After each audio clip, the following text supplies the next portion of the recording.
First of all, I want to give a shout out to @JohnBlueRiggs. Make sure to follow him. He's one of the kindest people in our community. He gave me an opportunity that I've never had before. He had a panel and someone called out, and so he invited Gabbo up. And @Gabbo the Giver, Gabbo recommended maybe bring up Ryan. He's doing a lot of things in the community now, and he has some cool recent finds, and like he's becoming a big part of this community as well. John Blue Ridge was like, yeah, man, bring him on. He was more than happy to do it. His family's amazing, beautiful people, and I just really, really appreciate who they are, and thank you for that opportunity, Riggs. That's it. Yeah. Well, thank you for being here.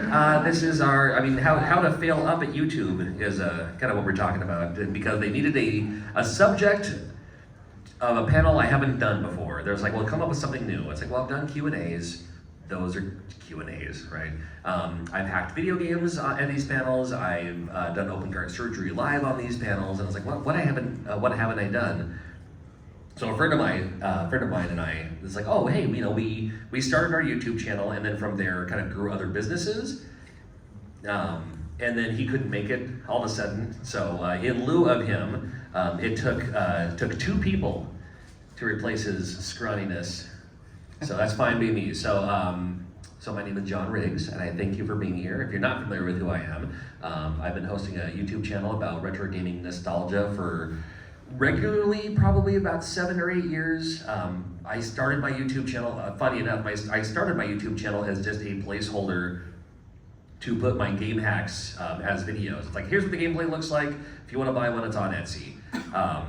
Thinking nothing of it until I started like growing to a point where I was like, I don't want Nintendo finding out I'm actually doing this, so I should probably stop. And then kind of go from there. That's when I started doing the fixing games and started talking about some of the stuff I grew up with anyway. And we'll get into that here in just a moment too. But on top of myself, and it's like, oh, I'm gonna have some friends on stage with me as well who are also growing their channels and starting to do other things, using YouTube to do other things outside of YouTube, but still have YouTube be the foundation. We have, go ahead and introduce yourself, and you can chat about it for a while. Hi, my name is Gabbo. You can find me on Pixel Games World and my shitty channel, Gabbo the Giver. That's it.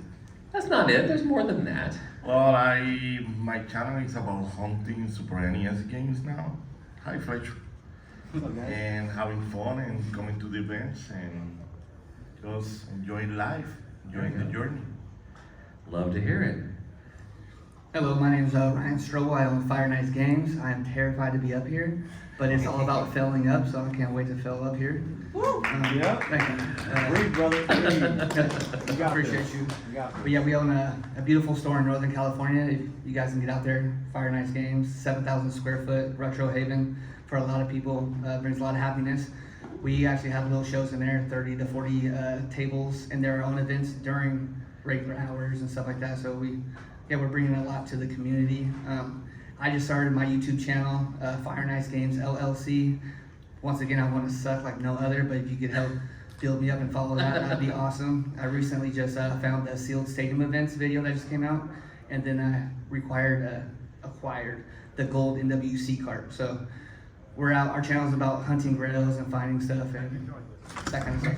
I think you could basically retire your channel, because there's nothing else to build up to after you got the gold NWC card. There's nowhere else to go from there unless you get, I don't want to say something as morbid as like it's gonna be tough. The remains of some programmer or something. Actually, that's a good question. Yeah. What is your next target? Keep adding value to the community. That's what it's about. I bought these pieces to bring to shows for people to talk about, take pictures with them. Because coming up very, very, very poor. When I first started, I didn't think I'd spend $500 on a video game, and now I have some of the craziest pieces. So I want people to be able to, hold these things. I've already let people hold them and take pictures, and their hands are shaking, and that's how I was when I was doing this 10 years ago. And now it's starting to feel normal. But yeah, just add value to the community and let people enjoy it. He's getting there. It's nice to see though, because again, I've been on YouTube for a while, just over 200,000 subscribers, and then Gabbo's been on YouTube for. Now you started on just like I got my start on Metal Jesus Rocks, and maybe some of you found me because of Metal Jesus. And then we all kind of had spun off and did our own things from there. And but then you were on Pixel Game Squad, and then you're just like, oh, I can do this too. So you started doing that too. I'm trying. You're trying, but you're almost at 10K. Yeah. So that's a huge accomplishment. Wow. Thank you. Getting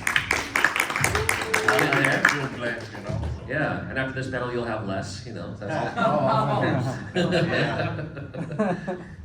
and then just starting YouTube, Yeah. because you've already established, you already have a game store, which Gabbo keeps talking about is the biggest game store in California, which is no small feat, and there's a whole lot of game stores in California, and again, I'm not so much I'm a visual thinker, but not by numbers. So like when I hear things like 70,000 square feet, I don't know how big that is, but when you say that you're hosting events that have 30 to 40 tables inside of the store, which means that you're also not clearing out shelves or anything like that. That sounds, I've been flown to conventions that have had less than that.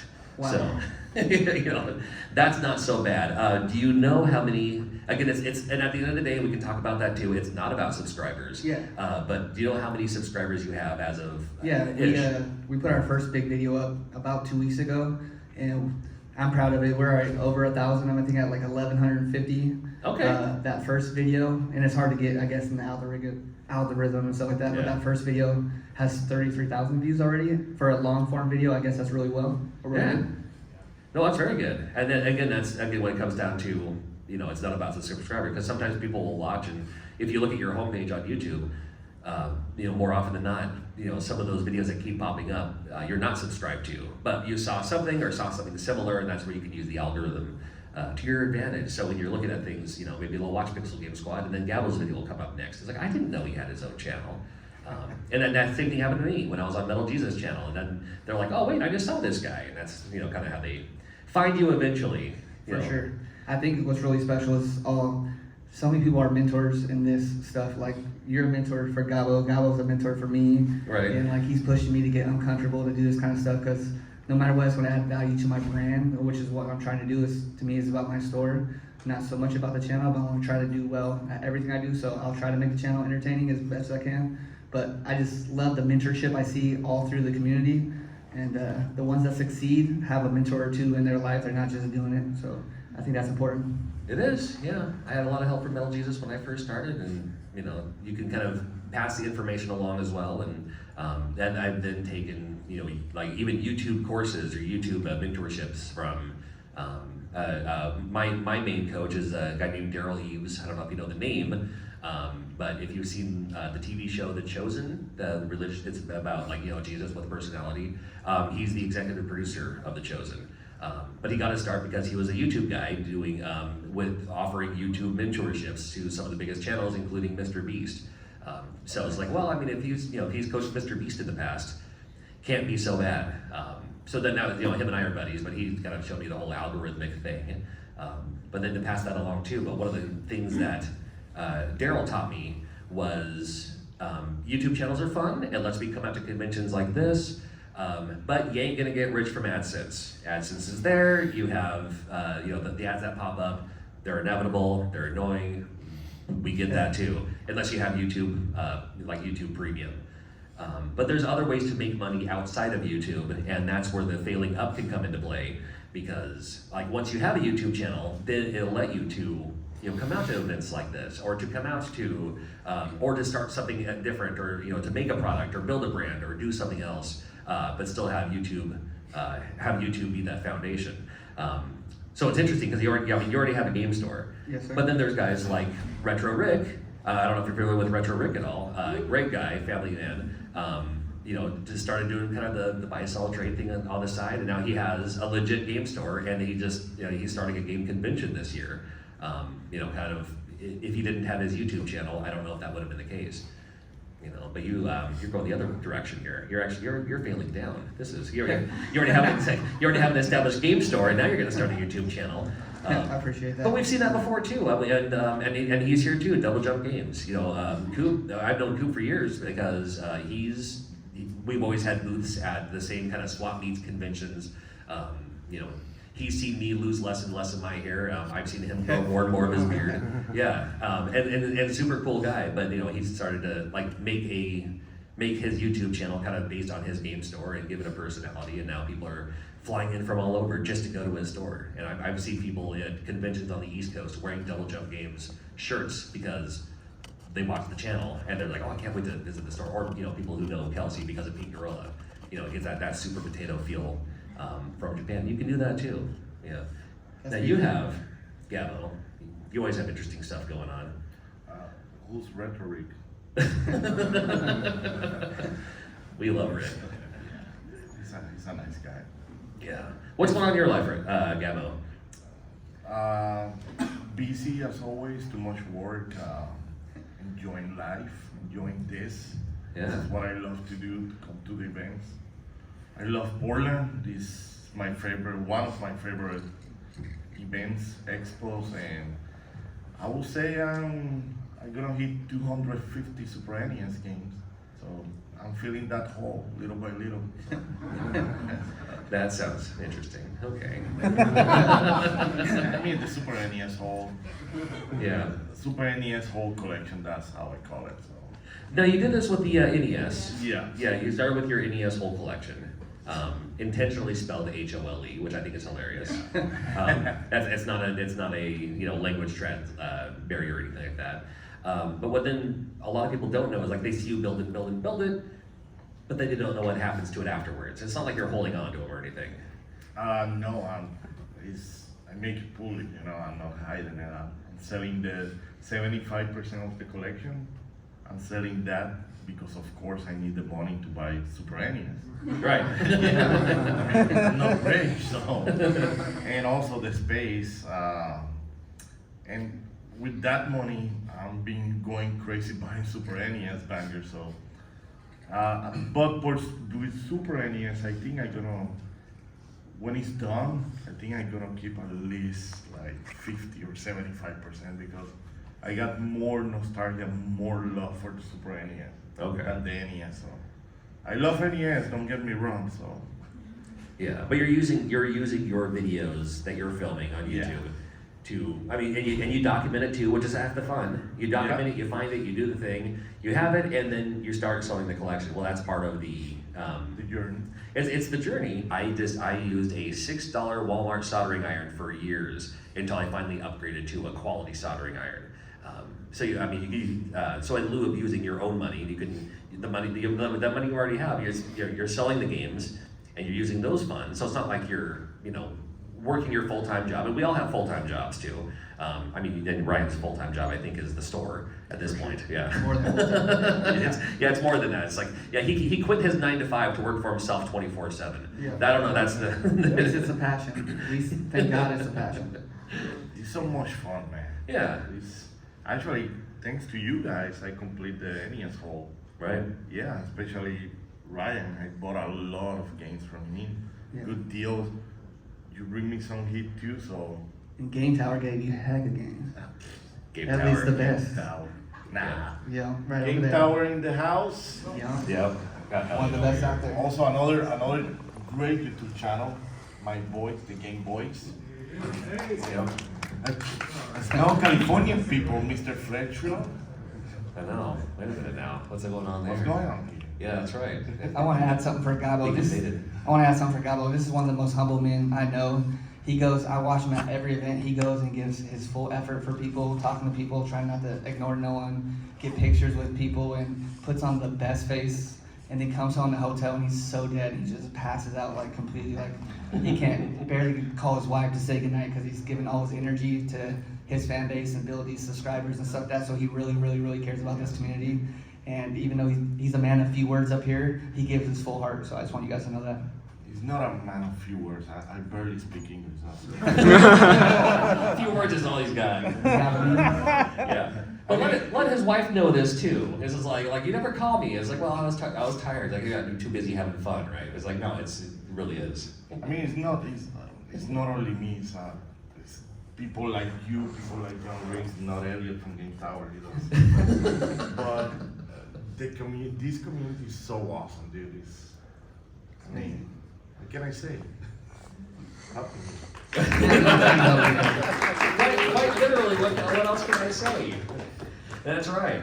I've had a few passion projects along the way for my thing. Like I started my YouTube channel as a host for videos for the game hacks I was making, and then I got to the point where I was like, I no longer want to do game hacks because I don't want Nintendo getting that. Although I promised myself if I ever, I'm not trying to get one, but if I ever happen to get a cease and desist, it would be an honor, I think. And I think I'm gonna frame it or something. It was funny too. I was for a short time, maybe a year and a half, almost 2 years. I was the elusive Nintendo brand ambassador. What that means is I work with Nintendo. They send me products in advance. I cover their products. This is thank you Nintendo for this thing. I go to the swanky Nintendo events, which I never did. I get tickets for exclusive Nintendo events, which I never attended, because it was always, they would give me a ticket, but not like a flight. I was like, I wasn't at a place where I had like miles baked up or anything like that. But I was a Nintendo brand ambassador when I literally had videos on my channel how to hack Nintendo games and how to put them back on the physical cartridges. So it's like they had to have seen it. Because they have to have reviewed that, but I think they're just looking at numbers or how family friendly I am. I don't swear in my video. I swear in real life. I just don't swear in my videos, and I made that. Maybe they just respect the hustle. You know, and then maybe that's it. You know, or maybe it could turn into a like, oh, you can do this, cool. Maybe we'll hire you. That also never happened. But I was able to get some fun stuff with that. But then from there, that's when I was like, well, like, you know, the Frankenstein idea, the idea for Frankenstein's monster is, you know, like you can have, you know, an arm transplant or an heart transplant or anything like that. But if you know, can you transplant everything and make something completely new? And I was like, well, I can do a little bit of everything with Nintendo games. Maybe I can just make my own homebrew Nintendo game. That's when I started doing that too, which wouldn't have happened if I didn't have a YouTube channel in the first place. And then even networking from there with other people who have made Nintendo games in the past, like the NES Maker community, like Mega Cat Studios, like Broke Studios. You build these connections as well, going to these video game expos, and that's also half the fun is, you know, you can show up, you don't have to buy any game. Well, I mean, I don't want to leave empty-handed at the end of the day, but, you know, you can make these connections and find out who else is doing what. Whatever your passion project happens to be, you do not need to, you know, I've kind of said in the past, like, I had a friend of mine, Brandon, he was a chef. Friend of mine when I lived in Casper, and I was like, man, I'd love to learn how to bake. I'd love to learn how to work in a kitchen, but I don't know how to bake very well. I'm terrible with like the alchemy of measuring specifically and all that. And he was the one who was just like, oh, you don't have to know how to bake or cook to be a chef. You can make the best sauces, but you'll always have you know, a team in the kitchen, because there will be somebody who's like the best cook in the world, but he doesn't know how to make sauces.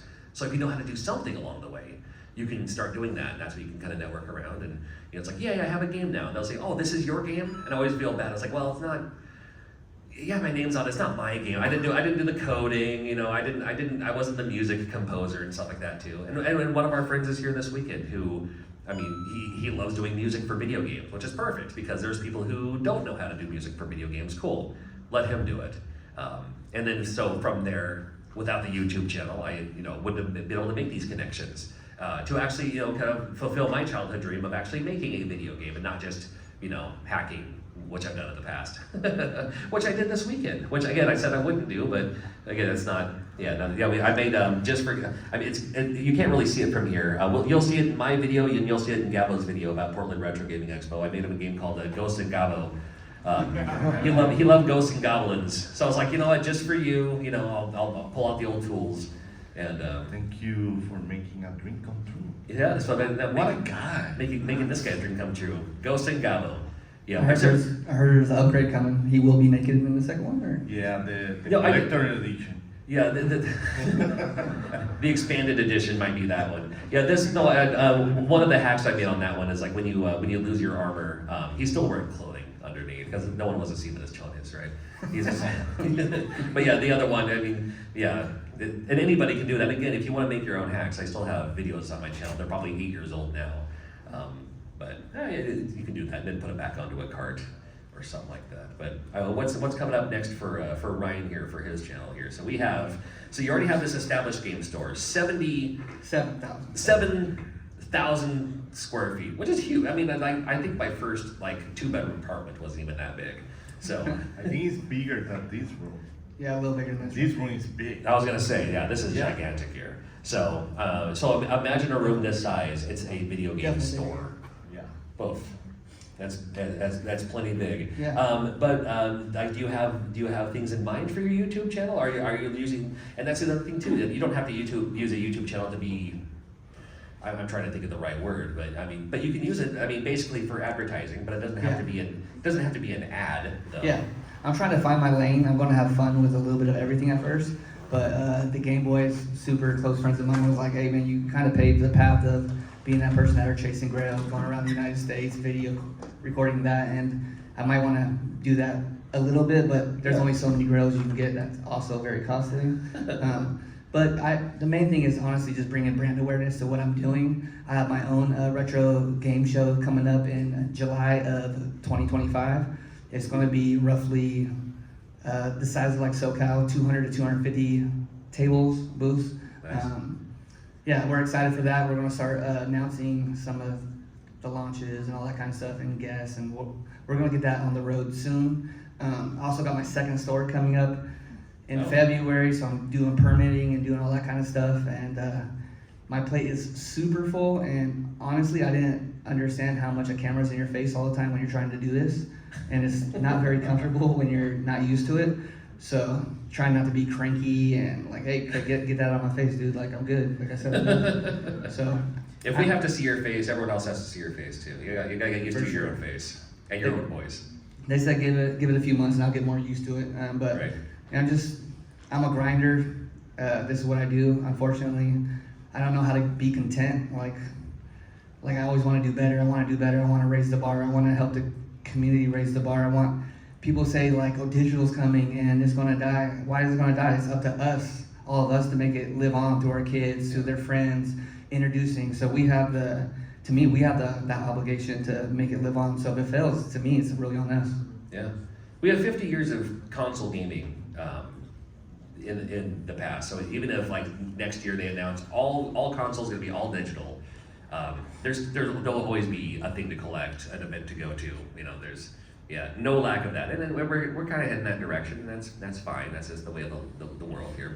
Or there'll be people like Evercade who will always have like, hey, here's Evercade, and it's still a physical thing to collect for, which is great. Yeah. Second store, same town, nearby. No, town? about 15 miles away. It's a very, how would you say? There's a lot of people there. So even though it's 15 minutes away, I think it's going to do well. It's one of the busiest streets in Northern California. We have a Chuck E. Cheese in the same parking lot, which I think that will help. Really, if anyone's trying to open a game store, I think it's very important who your neighbors are. Like a lot of people, it's expensive to get going and it's scary and daunting. But a lot of times, retro stores will open in a place where they can afford it and they get the biggest space for the best bang for their buck. But then you become just a destination spot and it's hard to get the walk-in traffic. So like we're like located between a Hobby Lobby and a Dollar Tree. We pay so much in rent, but we get moms in there for 2 hours in Hobby Lobby, dad and kids want to come over. We get the people from the Dollar Tree before the movie starts to get all their candy and spend it. So we get so much random walk-in traffic that you wouldn't really get for a destination spot.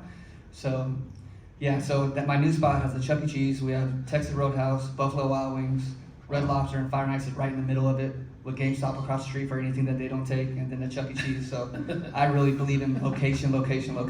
You're right. And yeah. I could see you guys being the Krusty Krab, while GameStop is the chum bucket. There we go. Over there, and have the. They already send everything to us in the first place, but now they're starting to do the retro thing. But a lot of people know they're pretty late to the game on that. Right. So there's. Who has a better dumpster to dive? You or GameStop? I think Gabbo's house. Is that? Are you saying Gabbo's house is the dumpster? Is that what you're saying? No. I wish I have a house. Gabbo's open at everyone, so I'm sure. So. That's right. How big is gonna be the new store? It's about half the size, about 3,800 square foot. I'm never going to have another store bigger. If I can cut my store about 2,000 feet off, to me that'd be the perfect size. But now that we have the game shows and everything we're doing, we make such good use in our store.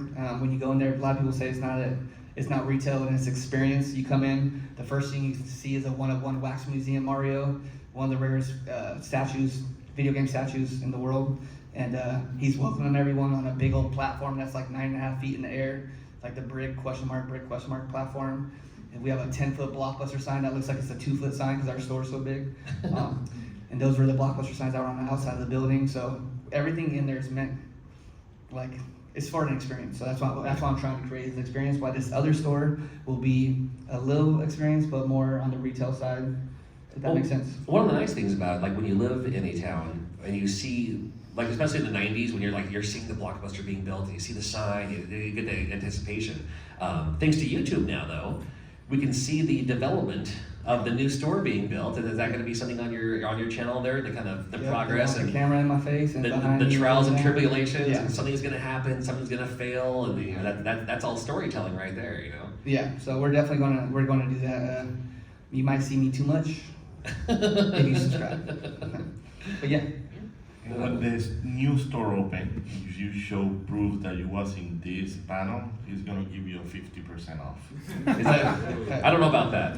Oh, actually, I want to say about giving back. I really believe in like giving back, and people that helped you get to where you are, you should pay your respects and like give them love. And I don't know anyone who's ever done this, but when I had my new store, the first thing I told Gabbo and my boy Topher, who's been there with me through this journey, is like, hey man, I love you guys, and I want you guys to get as most exposure as you can get.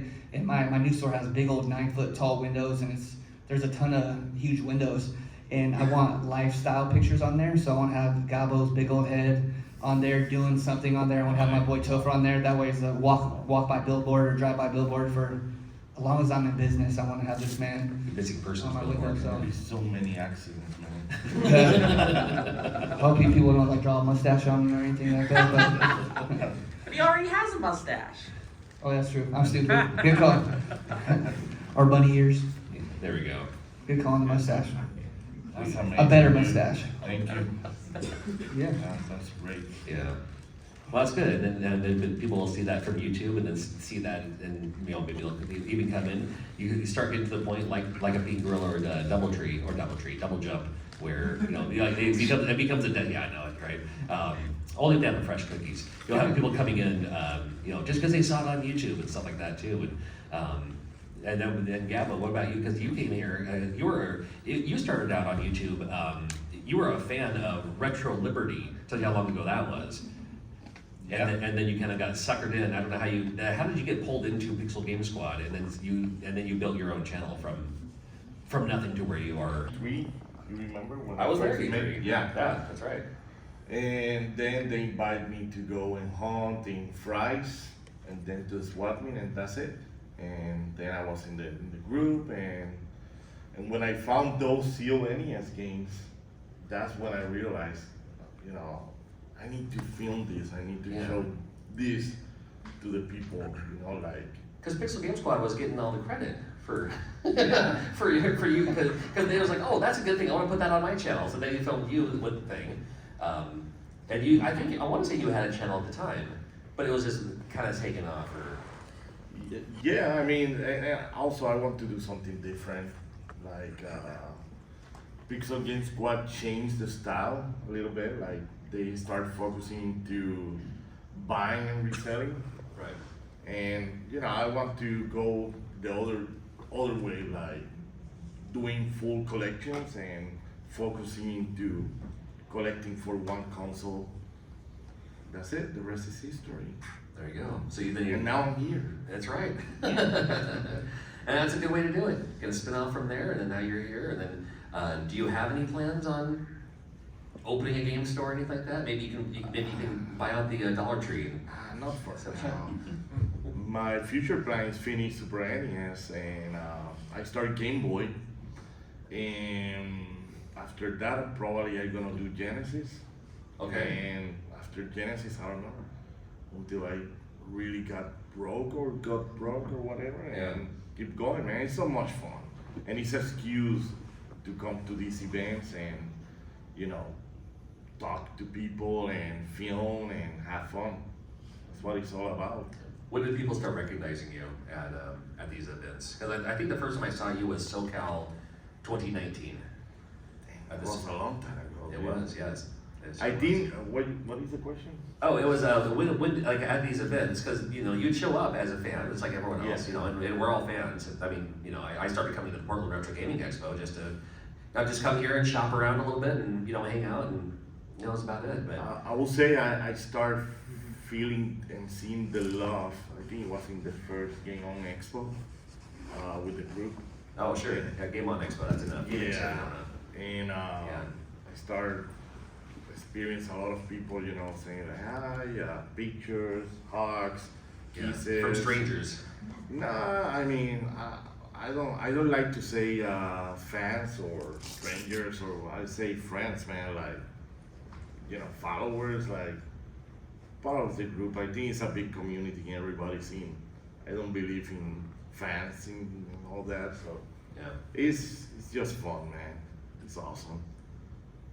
good deal. You gonna cry? I am, yeah.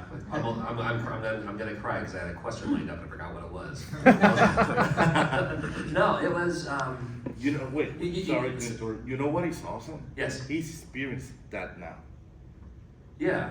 No, that's where I was gonna lead that to. Do either of you suffer from imposter syndrome because of this now? Like where people are just like, why do you want your picture with me? I'm just, I'm just some dude, Yeah, you're good. I don't want to sound cocky, but no. No, seriously. No. Because everyone's already your friend. I don't know, man. Seriously, I think who was the one that asked me that? I think it was Ricky. One time he asked me that. Yeah. And I was like, dude, to be honest, I don't want to sound like a dick or cocky, but no. I mean, it feels so natural. Right. Like I don't know, like friends, like family. Like, Sure. Yeah, you treat everyone like friends and family, so why wouldn't they? Why wouldn't you want to just, because you're taking pictures with people too. oh yeah. And you put everyone in your videos. Yeah. Yeah. I mean, I think the way I want to do my thing, my videos, I want people to feel like they can do it too. Yes. Like somebody like me that barely speak English can do a video and hang out with famous and rich people like you, and Metal Jesus and all that. Everybody can do it, Sure. Because I was there too. Right. So, and at the end of the day, we're all the same, So, Yeah. We're all just fans. We're all just here for video games. That's what it's all about. But I'm the best on Street Fighter, so. That is a true statement. I remember that one time at his name was a NES Addict house. Oh yeah. We went there. It's like, oh, let's play Street Fighter 2. And I thought I was pretty good at Street Fighter 2. I mean, it was the Super Nintendo version, which to me, I know it came from the arcade version, but to me, because I played it so much, the Super Nintendo version is like the ultimate version of Street Fighter 2. That's the that's the one. The Street Fighter 2 to me is that Super Nintendo version, and I'm pretty good at it.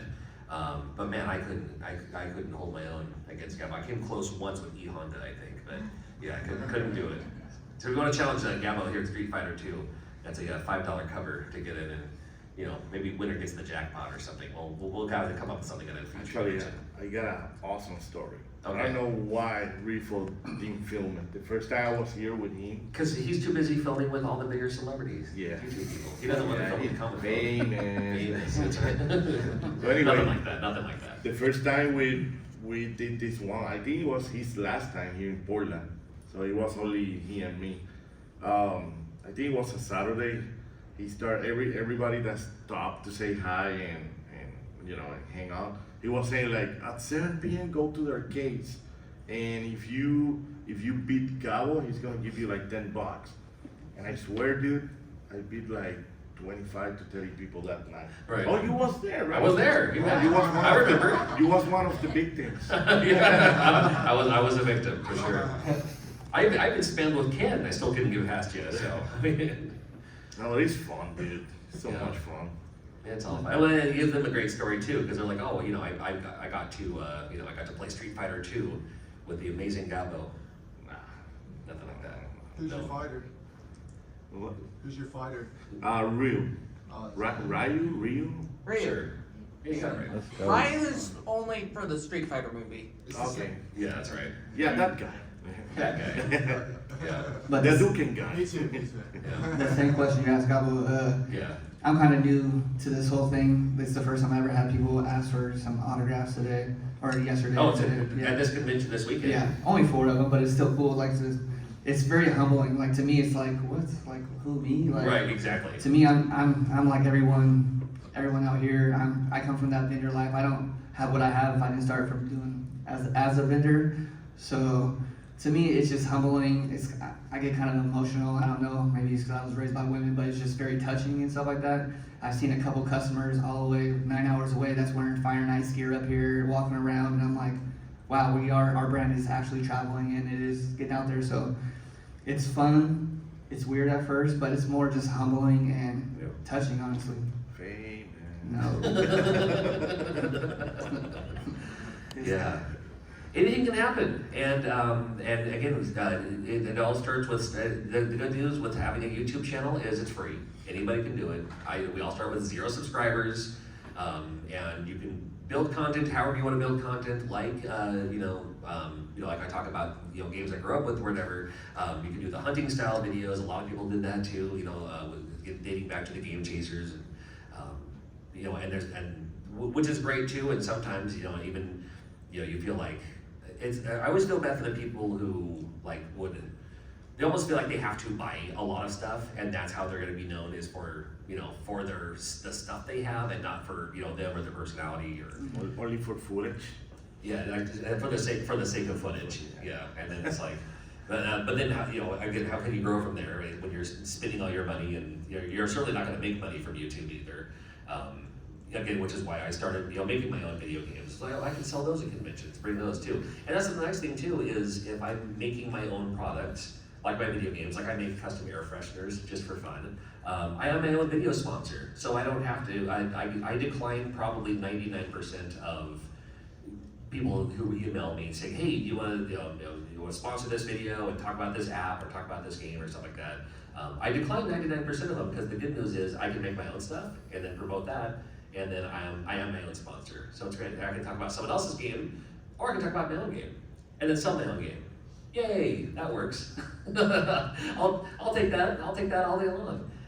So that's one way I can. I've certainly failed up, and the other one is I just started. I've always been a huge wrestling fan my whole life, and I just started wrestling training because of my YouTube channel, where I went to a local wrestling promotion near where I live. The head booker there, he's a buddy of mine, and he was like, oh, our new ring announcer also has a YouTube channel, and you have a YouTube channel. We should have like this YouTube channel versus this other YouTube channel. And I was like, you understand I'm in my 40s now, right? Like I'm the age where most wrestlers are retiring. But he's like, no, I didn't know he was a coach. But he's like, no, I'll coach you, I'll train you. We can do all this. And I was like, oh, yeah, actually, it's always been a childhood dream to, get involved with wrestling and everything. So started training with my kid as well, because they've always been interested too. And then from there, they're like, oh, hey, I can talk on a microphone. There's that. And I also have like 23 years of radio broadcast experience. But like what another nearby promotion was like, hey, do you want to, our ring announcer can't make it, do you want to be the ring announcer? And I was like, I can reach out. And I reached out to him in advance too, saying like, hey, if you ever need a commentator, ring announcer, or something, I can certainly help. And when they mentioned that, I was like, I could be a ring announcer. So they said, yeah, go for it. Okay, perfect, I got a suit and everything, great. And then that worked out. And then they kind of came back and said, so do you want to be our full-time ring announcer? And I was like, I can. But again, it was a cavalcade of things that happened. So now it's like, still training when I can. It's not nearby. But now I'm their full-time ring announcer for Reactivate, which is a wrestling promotion in Tri-Cities, Washington. It's in Richland, Washington. So a dream come true for me. Like seriously, like you have no idea how big this was for me to just be a ring announcer in wrestling. Probably wouldn't have happened if I of all things didn't have a YouTube channel about video games, because I happen to be at a place where they said, oh, this, that, all these things, kind of connect and make sense. So how cool is that? So here I am, starting with a YouTube channel about making these stupid hacks. Seriously, like the dumbest stuff, Ugandan knuckles in Lemmings. I mean, just the dumbest stuff you ever heard in your life. It was a game from good Lord, 7, 8 years ago. Starting out doing things like that. To now it's like, oh cool, I have my own video game. Oh cool, I made air fresheners, which is kind of fun. Oh cool, traveling, because it's like, you know, you get to a point where, you know, it's like, oh hey, you're friendly, you're humble, you know, you're personable. Can we fly you to this convention just to be a guest at our show? And then even fly, like, you know, traveling to the UK for the first time and all these things. I probably wouldn't have done on my own if I just had my radio job. I just, you know, I'd have my weekends off and just, you know, hang out and, you know, make apple pie. You know, whatever typical people do on weekends. I don't know, fishing? I don't know, I really did. Just whatever it is. Playing video games? Playing video? No, I don't have time for that. I have time to talk about them, I just don't have time to play them. But it all started just with having a YouTube channel as the foundation. And then from there, you can kind of, you know, use that too. And that's why a lot of people say the average lifespan of a YouTuber is about 10 years. Some people go on longer. You know, Metal Jesus, Happy Console Gamer was here this weekend. Always cool to see him. You know, fortunately, they're still doing it, but yeah, so many other YouTubers just kind of come and go, and then they build their channel to a point, and they're like, okay, well, I've done that, and now I'm going to use that experience to. A lot of them will get jobs in the video game industry. I've known a couple people who started a YouTube channel. I know 2 people specifically. They started a VR gaming YouTube channel, just covering VR games, which is great. I love VR gaming. To basically use as a resume to get a job in the VR gaming industry, and it worked, and it's great. And now they're very successful careers in the actual video game industry of the thing they're talking about. But that's how they kind of started their YouTube channel, was for that to be the door that opens, and there they are. You can use that. You can use your YouTube channel for that too. And Gabbo's going to use his YouTube channel to buy video games, apparently. That's true. Yeah, but with the games you bought from the series you did, which is already done, it's already been cataloged, it's already out there. But then, you know, again, you're out there, you're buying games on people's shelves, which is, you know, helping these people who bought these tables to, you know, sometimes they use the money to fix their house or give their kids braces or. It's a circle. That's the economic circle. But you're not using money from your full-time job. Sometimes. Yeah, no. But from the NES games you're selling, again, it's funding. It's the hobby that pays for itself. It's funding the process here. And then Ryan's kind of going at it a backwards way here, but you know, that's whatever works. But it's coming through though. It's funneling through. Yeah, are you talking about you talking about YouTube? Yes. Yeah, I mean, I'm so brand new. I can't. I'm going to trip. I know I'm going to trip quite a few times. Like I'm tripping on the mic right now. Yeah. And, we always do. Yeah. No, I'm not trip on the mic, but I mean, yeah. Trip with YouTube. Yeah. So I haven't had it yet. I haven't had the chance. I'm not long enough to have the trolls. Haven't been long enough to deal with some of the negative side of it. I know it's coming and stuff like that. I've heard it from other people. I've heard people talk about it. And that's the reason why I never really wanted to do it, but I knew I had to do it to build brand awareness, even though we're doing very well. If I want to make it bigger and, you know, really get this brand, making another store and another store, I need to be on socials. But the way I do it is more having my team on there too. I have a bunch of hands that just love being on the camera at my store and stuff like that. So they're helping me get more confidence to be on there. And yeah, I haven't tripped yet, but I know it's coming, and it's okay. I tell everyone I've never been so excited to suck at something, because most things that we do in life is things we're comfortable with, things we know it will do well in, and I know this is something that I'm starting as a level 1. If I ever get to a level 4 or 5 with this thing, I know I did something right because it brought brand awareness. Yeah.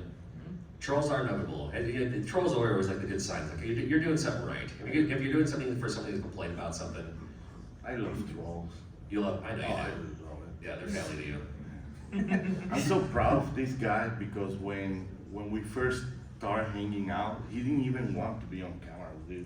Yeah. He was so shy, and I was like, come on, dude. Look at me. That was a full superstar. Yeah, look at him now. That's right. Hey, man. That's what it all comes down to. All right. We are just about done. Is there any questions we can answer quickly? There's a few. Let's go. You know what? We'll do these 3 in. I saw Cheeto do that, so we'll go this way, this way, this way. Cheeto! It'll be like the knight in chess here. We'll go this way, this way, this way. Okay, go for it. Let's say you got a YouTube channel that's just, you upload, footage of yourself playing games. Then you start in on a passion venture you want to document, like you were talking about. Sure. I'm just talking. on top, bolt into the old channel or start a new channel? What's your call on that? Are they both video game based? Yeah. I'd probably do it on your current channel too. In the world of YouTube, sometimes they call them buckets, where again my channel started as a placeholder for videos, and then I started doing like, here's how to hack video games, here's how to put hacked video games onto cartridges, here's how to make your own repros, things like that. And I was like, oh, I need to do another one of those, but I haven't done anything in a while. I better upload something. I'm cleaning and fixing these games anyway. I'll record that and upload it and see what happens, just as a placeholder until I do more video game hacking videos on the same channel. And then that's when I realized, these videos are getting way more views than my hacking videos. So you never know. So you can still do both, and both of them might even have a new audience. Like I have one. It's funny because a lot of people come up to me and they say, "Oh, I like it when you fix broken video games." If I look at the analytics, those videos perform the least on my channel, but I still do them because I have a loyal audience. And though that loyal audience is more apt to buy your shirt, buy your hat. But then when I do the videos of like, here's every game that came out, here's every game for the Super Nintendo that came out in 1993. Those videos might attract a greater audience to grow the channel. It was when I started just doing only open heart surgery videos that I stopped growing, because the audience was already there and people aren't actively looking for, how do you fix, Bomberman 2? Such an odd search. But they'll look for like, here are the best games in 1983 or something like that. You can have both on your channel and still have one feed.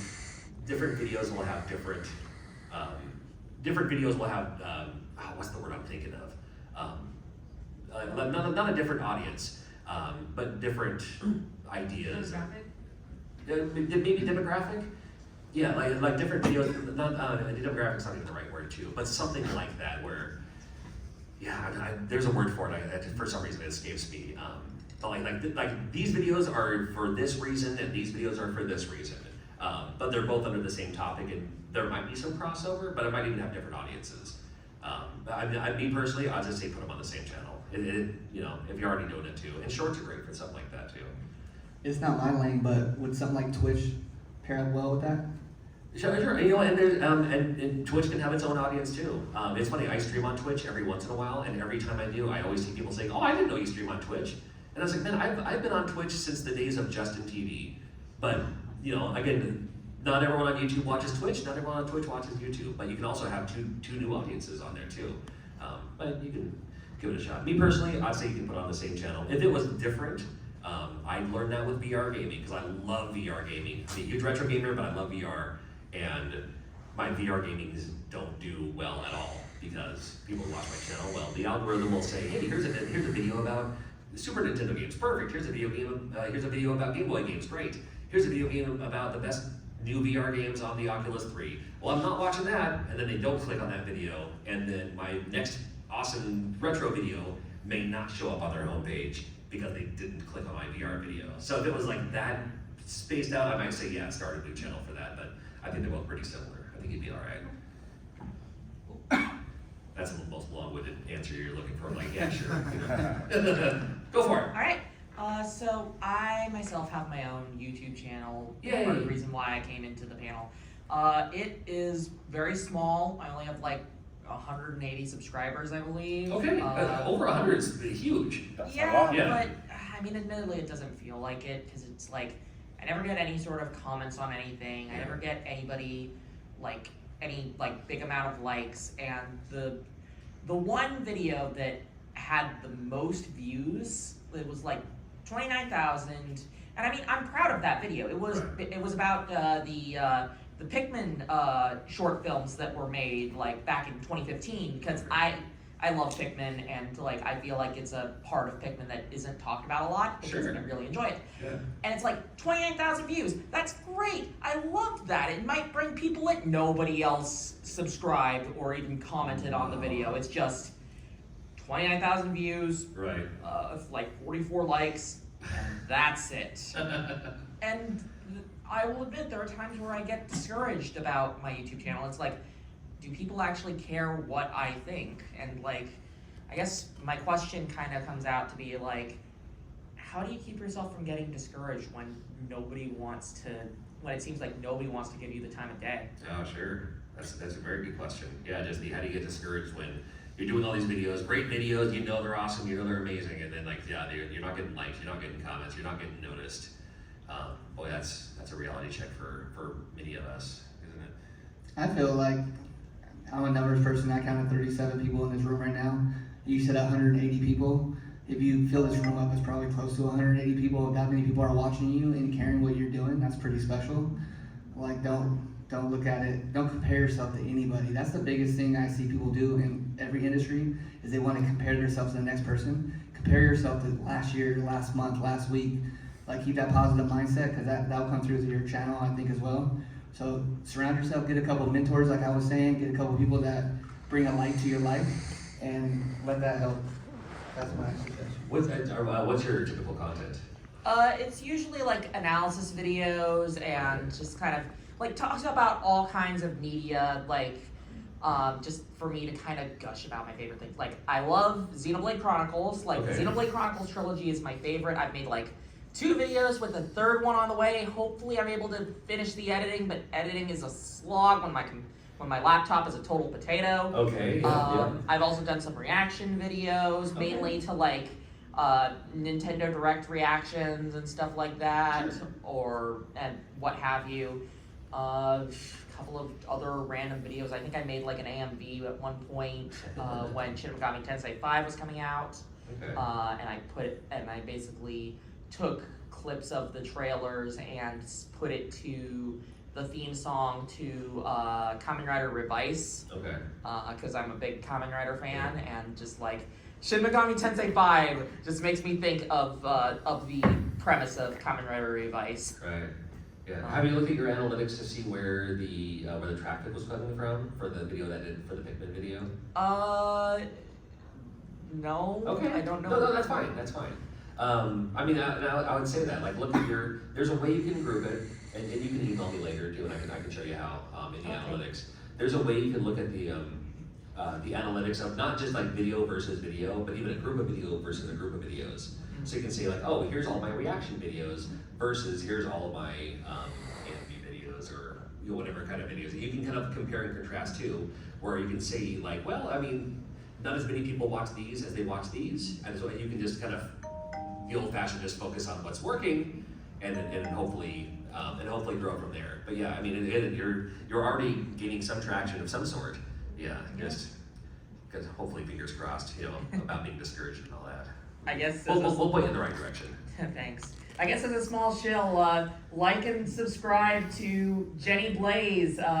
If you see in the channel thumbnail a picture of a tiefling with blue skin, that's me. It's not Okay. Jenny Blaze with like 2,000 subscribers. Okay, Jenny Blaze. Look up. I see a few people pull out their phones right now. So. You know, Thank you so much. subscribed If we- right before. I appreciate it. you. I appreciate you a If we can lot. get Thank 200 you. subs before we head out of this room here, I think we'll be in a step in You the right guys direction here. are too much. Thank you. Thank you. All right, Kingster, Quick question. we got it. John Riggs, you have a family, you do wrestling, you do announcing, you have a full-time job. You do 3 videos a week. Try. Yeah. No, you were pretty, at least 2. I struggle to do 1. Like, Right. how? No, time management. I don't go to the movie theater ever, or barely. I did have to see Wolverine and Deadpool in theaters, but other than that, there's so many things that most typical people do that I don't. I don't binge watch series on Netflix. I never go to the movie theater. I don't play most AAA games.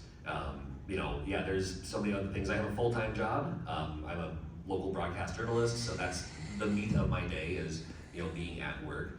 But also my video style, my video editing style is super simple. There's nothing Hollywood about it. I take clips. I edit like I said, I edit my videos like I edit my radio commercials. I just remove the dead air, put them all together, hit upload, Do you do scripts or bullet points? 0. I do. Oh, wow. I do improv. I don't script anything in advance. I don't do it, and I'm notoriously on purpose. I don't do research in advance. I do it all from nostalgic memory, and it's not always accurate. Sometimes like someone else will say like, oh, this is wrong or that's the wrong thing, and I love the engagement on it because the best way to learn how to do something on YouTube is to do it wrong and let the comments tell you otherwise. So you'll get everyone in the comments, and that's, again, YouTube loves it. It's all engagement. So the wrong date, the wrong pronunciation. I know Gabbo knows nothing about that. We have all of those things just add up. But yeah, every once in a while, bullet point maybe, but so often. And unfortunately, a lot of I talk about a lot of the same games in different videos. So if I forget to say something, I'll remember to say it next time around.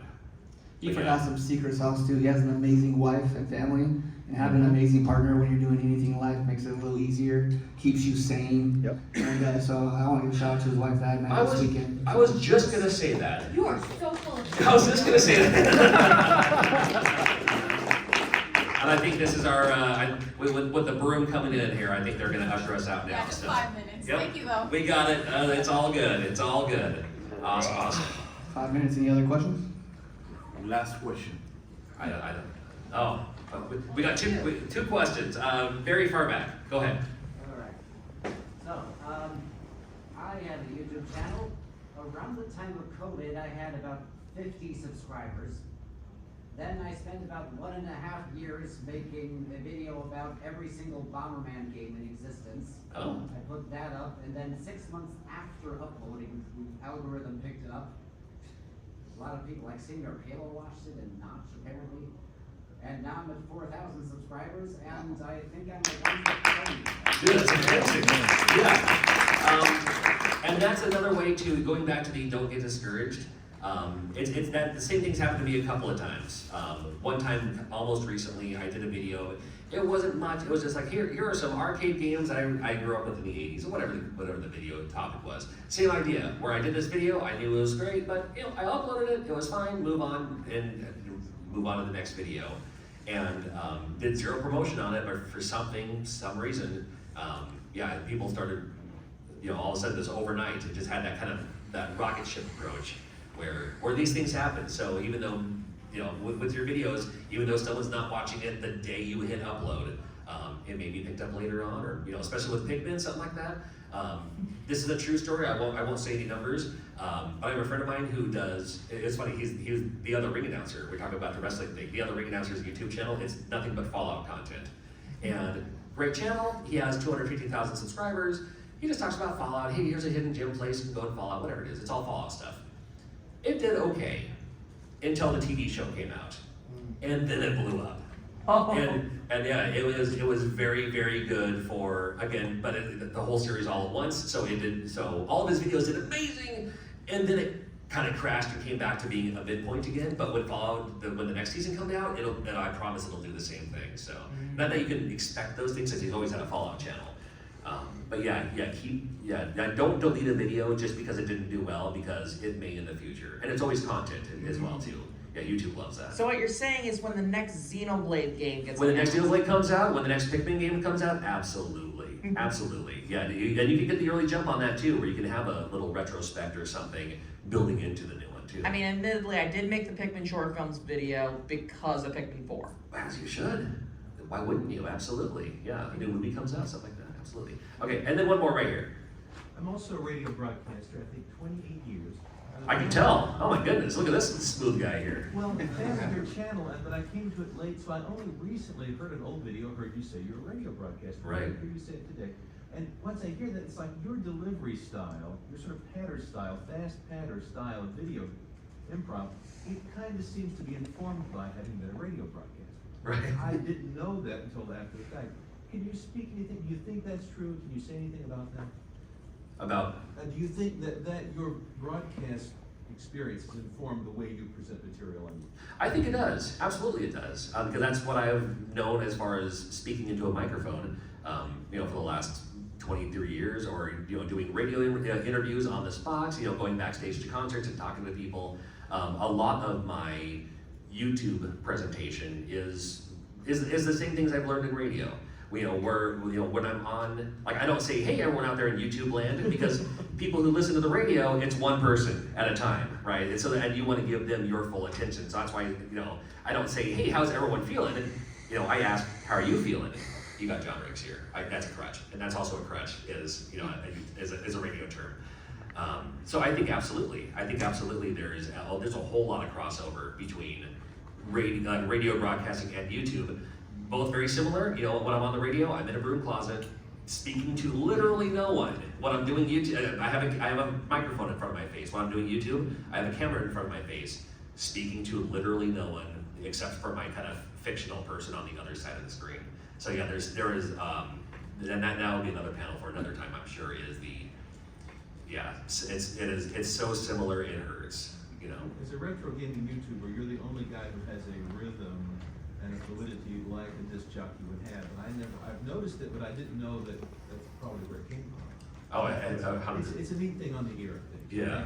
Well, and people will say like, wow, you have a, you know, and as soon as they hear I'm on radio, they're like, oh, you know, well, of course you're on radio. You have a voice for radio. It's like, well, it's the same voice I've had since I was 13, right? But it's also, you know, it's because they know I'm in radio. If I was a politician, they're like, oh, of course you're a politician. You sound like a politician. I was like, no, you're just saying that because of that case. But there was a lot of similarity just being in radio for so long, doing morning show, and I've done every shift imaginable. I started doing live overnights on a rock station, but I've done, you know, morning CHR. I've done, you know, I'd fill in for our news guy when he was out skiing somewhere. You know, it's like, hey, I'm John Riggs, and here's the top headlines, whatever.